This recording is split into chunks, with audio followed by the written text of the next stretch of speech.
Hey guys, welcome to the 39th C programming tutorial, and in this tutorial we're going to be looking at the hexadecimal number system. And the hexadecimal number system is very important in computer science, it's very useful, but we're going to be getting into that a little bit later.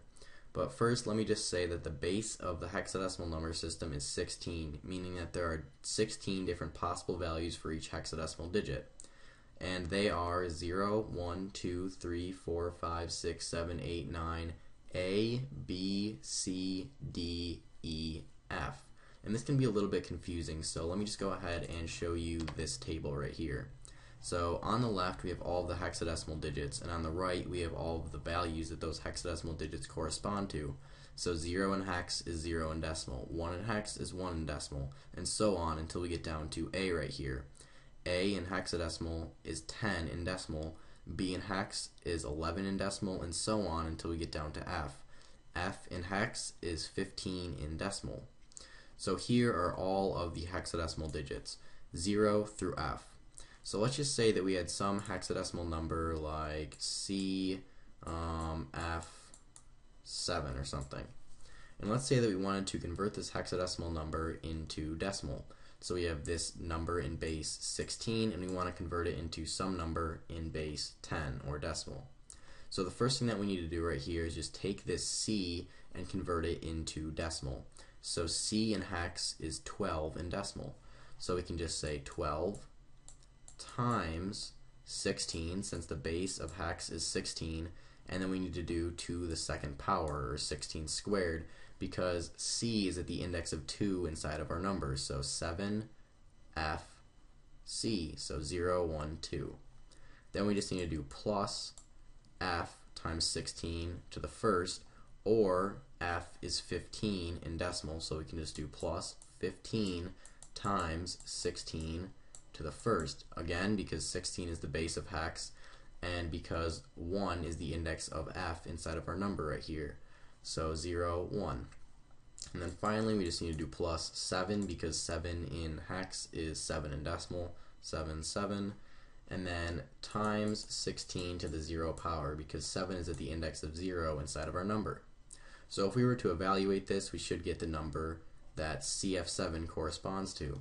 So let's just go ahead and do this right here. So 16 squared is 256, so 12 times 256 is 3072, so 3072 plus 15 times 16, since 16 to the first is just 16, so 15 times 16 is 240, so plus 240. Then we just need to do 7 times 1 because any number to the 0 power is 1, so 7 times 1 is just 7. So if we were to just go ahead right here and add these numbers up, we should get what CF7 is in decimal.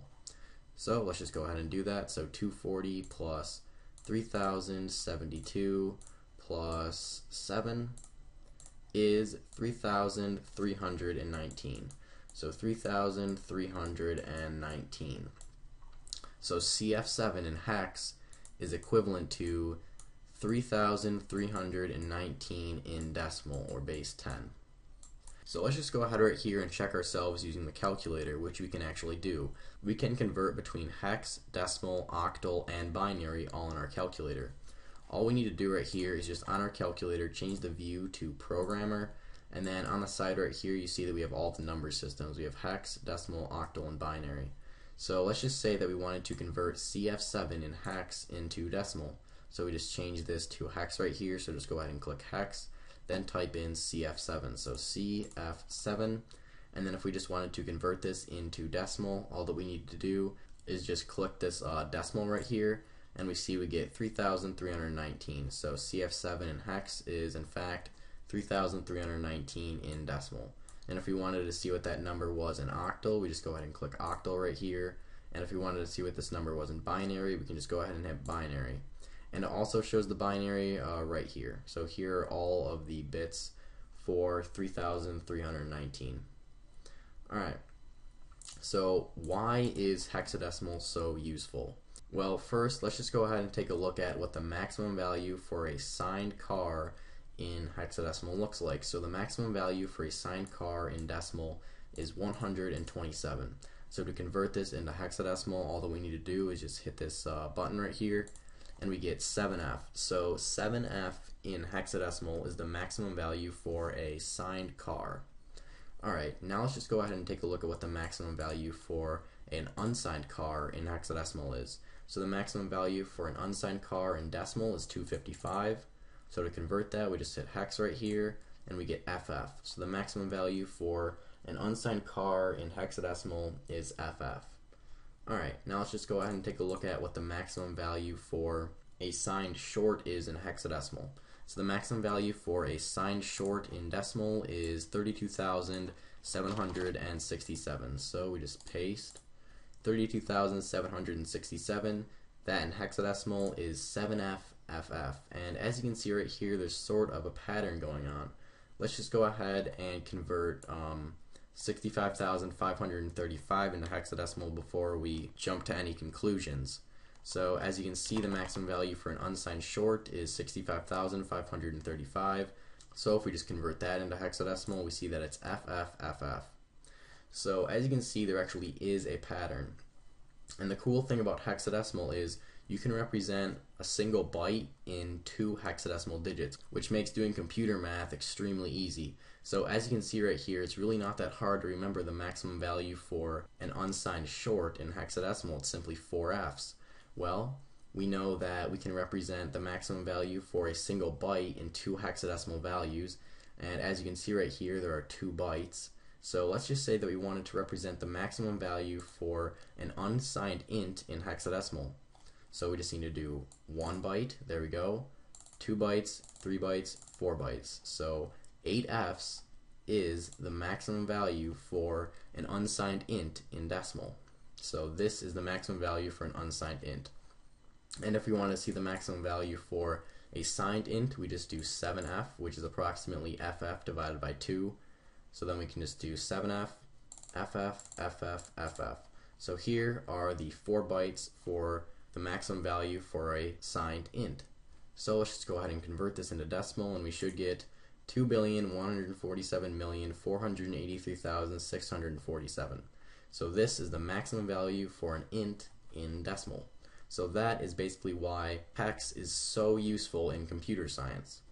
Alright, so now that we understand the hexadecimal number system, let's just go ahead and quickly take a look at how we would represent hex in C. And it turns out it's extremely easy. So let's just go ahead right here and create some integer variable and set it equal to some hexadecimal number. So we're just going to say int I equals, and then we're just going to say 0x. And this 0x basically just means that the number following it is going to be in hexadecimal. So we can say 7F E A if we wanted to. And it doesn't really matter the case of the letters, so you can make this either lowercase or uppercase, but I just prefer to make it in uppercase. I think it makes it look a little bit nicer, but this X does have to be lowercase right here. Alright, so let's just go ahead and print this integer I out as decimal. So we're just going to say printf onto our screen %I, since we're printing it in decimal and it's an integer, and then just /n to end the line, and we want to replace this %I with the value of our integer variable called I. So let's just go ahead and run this, and we should see what 7FEA corresponds to in decimal.